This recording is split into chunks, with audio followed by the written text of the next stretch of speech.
Hello, I'm Jonathan Mason, and in this video I continue with my story of my battle with type 2 diabetes and how I reversed it. I tell of my mistakes and my victories, my joys and my sorrows. Now, I'm not a doctor, so I must make this disclaimer, and I'll see you after that.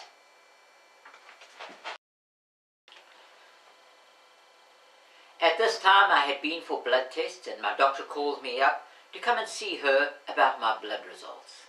Now, when your doctor phones you up to come and talk to her about your blood results, it normally means it's pretty bad news, and it was something that I really wasn't looking forward to. She advised me that she was increasing my medication, and she informed me that the next step was insulin injections. Needless to say, things did not go well. I told her that there was no way that I was going to go on insulin. I would just not do it. As for me, this stood for everything that was bad about diabetes. I guess it must be a personal thing that I've got, because this is when things really went bad for my mother. I told her that I'd been trying to consult the nutritionist about a way to eat healthy. I'd already had a doctor, a different doctor, that had told me that if my diet wasn't right now, if I hadn't managed to solve it, then there was little chance of me doing it now. Now, I don't see that doctor anymore, but it is important to note that you should always try and get a good relationship and a good rapport with your doctor, but this sort of, floored me. But she had said that she would write a note on my medical record that I was resistant to taking further medication. But she insisted that I must take this increased medication. So I agreed because I had to. I didn't really have an alternative, did I? But I must stress again, it's always important to try and get a good relationship with your doctor. I just couldn't see a way that I could do that. But anyway, I came out of the doctor and I decided to take the plunge and to put into practice what I had learned. I knew I didn't have enough information, but I had no option. I began the ketogenic diet on a Thursday night. Less than 7 carbs for the evening meal with lots of meat and healthy fats. But the next morning, disaster struck. Friday morning I took my medication as normal, and shortly after that I was experiencing such a brain fog like I had never ever experienced before. It was worse than my first experience of hypoglycemic shock. I could not think. I was roaming around like a zombie. My wife phoned me at lunchtime and I told her what I was experiencing. But I was already beginning to recover somewhat. She told me to take my blood glucose levels. Now I know they were low, but I cannot honestly remember what they were. She advised me then to go into the kitchen and take the honey jar and eat some honey and get some sweet stuff into me. So I sat down with the honey jar and ate a whole lot of honey, and I came out of the brain fog. But this was my second big lesson, that I was not playing a game, but this was a very serious disease that I had. But I knew that I was doing something right, because my blood glucose levels had really dropped. I just didn't know just how much that my blood glucose levels could go, because I didn't know enough about it. I had just finished the Guyton book and studied a little bit on ketosis and the ketogenic diet.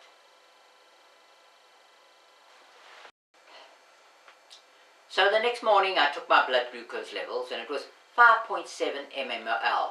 Now this number is considered to be acceptable for a type 2 diabetic. See the conversion formula next to me over here on the slide. So I sat there with my medications in one hand and the reading in the other. Now this was a quandary. Do I take my medication or don't I? Or do I just rely on this reading? I must have sat there for about 5 minutes just looking, because I was nervous. If I took the medication, I did not want to go through what I'd just been through. But if the reading suddenly shot up, then I would regret not taking the medication. So I decided to go with the readings. And if my readings did go up, then I would take the medication. But the good news is, I have never taken diabetic medication again. My readings have been absolutely wonderful. I continued with my studies and investigations as I knew my knowledge was incomplete and that I had to know more. This is when I came across the Atkins diet. Now, the Atkins diet is promoted as a weight loss program, but it is a ketogenic diet, and it did have some information about diabetes. It gave me an excellent plan of how to come out of ketosis when I needed to, and I think on hindsight that it is an excellent source of information. Now, the ketogenic diet is not something that he invented, but it is something that he had learnt about and used it for his weight loss program, and consequently he promoted it as a weight loss program. But my concern was to reverse my type 2 diabetes. Weight loss would only be a sort of welcome side effect, but what Atkins did for me was that he gave me an exit plan, that when I wanted to come out of ketosis, I could do so safely. Now, I knew that if I reversed his process, and then if I knew how to go into ketosis gently, because I'm a type 2 diabetic, I wouldn't have had the same sort of problems that I had had. But the good news is that I was off my medication.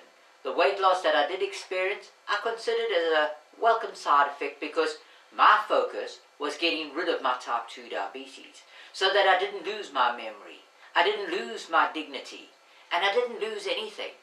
In fact, I could regain everything that I had back, and I had found the solution. So I know that Atkins had inadvertently given me a way to go into ketosis gently and safely if I reversed his exit plan.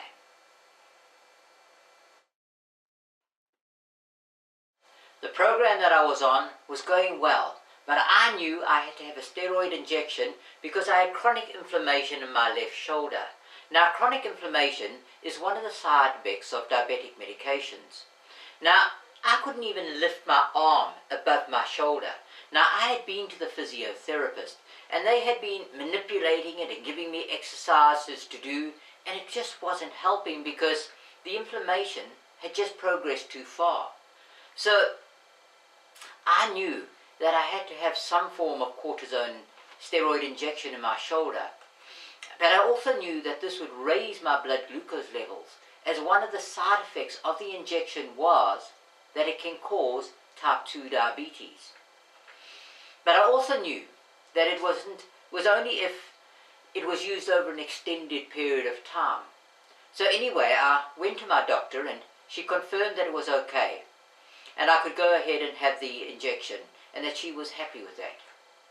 So I agreed, and when I had the steroid injection, my readings did shoot up. They shot up to 8.1 mmol. The conversion is over here. But this was fine. The doctor confirmed that this was fine and perfectly normal, and that I was coping well with it. But she didn't know that I had not been taking any diabetic medication, as I had not told her. So the time had come for me to ask for more lances to prick my finger and for the medical disposal box to be exchanged. Now, the doctor didn't even know that I had this equipment because I'd had it for 9 years and I'd changed towns since. She also didn't know that I had my own little meter. Now, I needed to get the medical waste disposal box exchanged as I was not allowed to dispose of it myself. It needs to be sent away to the medical waste to get incinerated. So when they saw my request, the doctor had a receptionist phone me, and she says to me, "Why do you want the items?" Well, I told her, I was measuring my blood glucose levels frequently and that I'm no longer on any medication, and I need to know if my ketogenic diet is controlling my blood glucose levels in the absence of prescribed medication. Well, the phone went silent, and she said to me that she would come back later to me. It wasn't 5 minutes later when she phoned me up and said the doctor wanted to see me urgently. Well, it was to be expected. But with my doctor, I normally have to make an appointment 3 to 4 weeks in advance to get in to see her. But on this occasion, I could see her in just 2 hours. So anyway, I went in to see the doctor, and I took my little medical diary that I was keeping with all my readings and what was happening to me. I explained to her what I was doing. Well, did her attitude change? I guess the results speak for themselves. She approved 100% of what I was doing and said that if my blood glucose did go up, I must come in and see her again. So I was very happy, as I'm not in a position to prescribe medications for myself. But more than that, I was absolutely delighted that she was back on my side and was approving, and that we once again had a good relationship going. Then she requested that I have another blood test in 2 months' time to check the results and to check my cholesterol levels in my system. Now, I knew this was important, as I needed this information to check how the new eating regime was affecting my body. So I went away rather happy.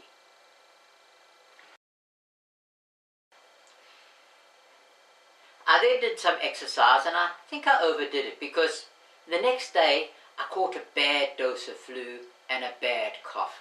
Now, this flu just didn't want to leave me. It was hanging around me, and it pushed my blood glucose levels up to 9.1 mmol. Now, this was even worse than the steroid injection. Now, I knew that when you get flu, your body injects more glucose and insulin into your body so that you can combat any infection that may be present in the body.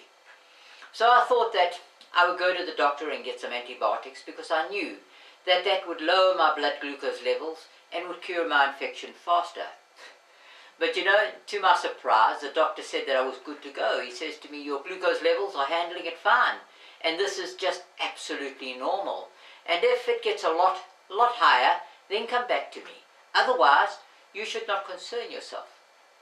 So it did start to come down after that, and now I know that the system and the diet that I was on was really doing a good job and was performing better than what I had expected, because I was functioning as a normal, healthy person, and this was great news.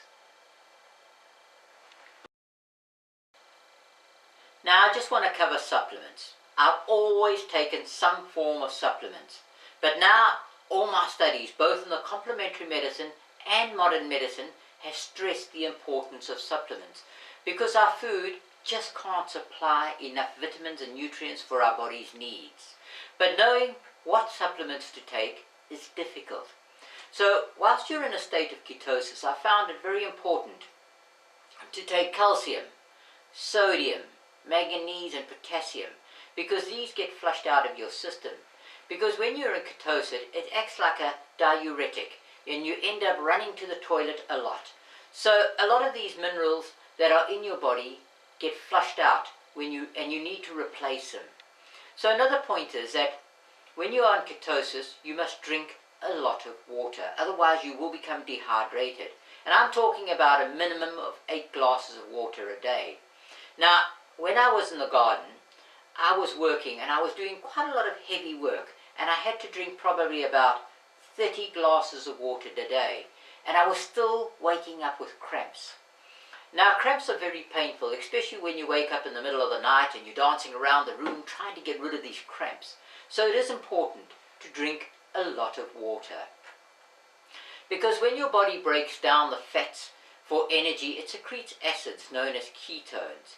And you have to have sodium or salt as they combine with the ketones so that they are then able to be flushed out of the body. Because it's the excess of these ketones inside the body that gives you the cramps. This is why you need to drink a lot of water, and of course not to become dehydrated. So whatever you do, and if you don't want cramps, drink a lot of water, and I mean a lot of water, and have a good dose of salt in your food. Another good supplement to take is chromium, because it helps to sort of balance your blood sugars. You should also take a good multivitamin. Now, don't be tempted to skimp with a multivitamin. I used to take the cheapest one I could find at the local supermarket, but now I'm looking at the list of ingredients and I'm seeing which one offers me the best sort of composition. It normally ends up being the more expensive one, but it's worth it.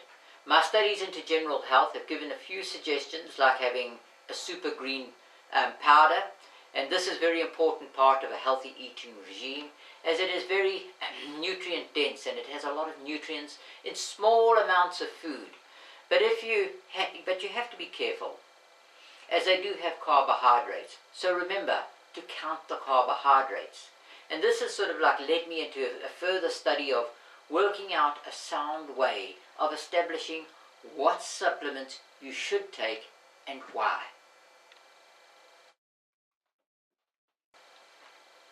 When I regained my health, I began to do some exercise and heavy work in the garden, and I noticed that my blood glucose levels increased. I also noted that after a while, the levels normalized.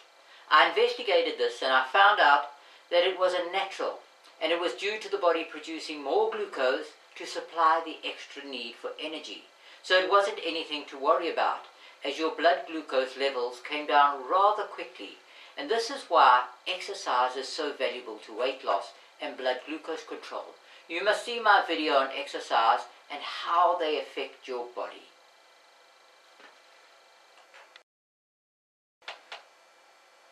Well, it was a time for another meeting with my doctor, because 2 months had passed and I'd gone for my blood tests and she wanted to see me again. Now, as I've said before, when my doctor says she wants to see me, it isn't normally good news. I went in to see the doctor and lo and behold, she was absolutely delighted with my blood glucose levels. Was she over the moon? They were 4.7 mmol, the perfectly normal, healthy range.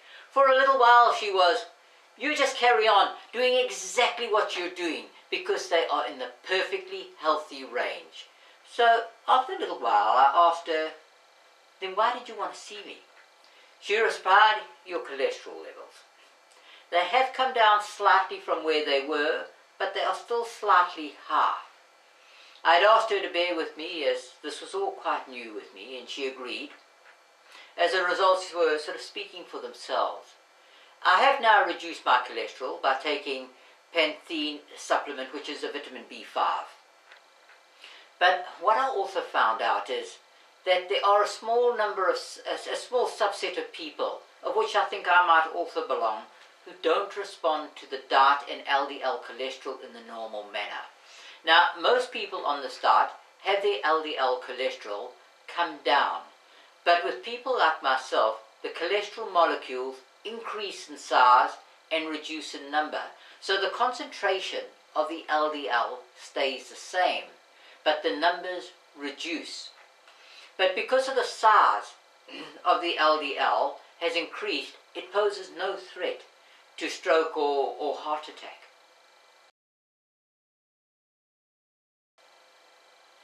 My wife inadvertently bought an olive oil, but it wasn't a virgin olive oil.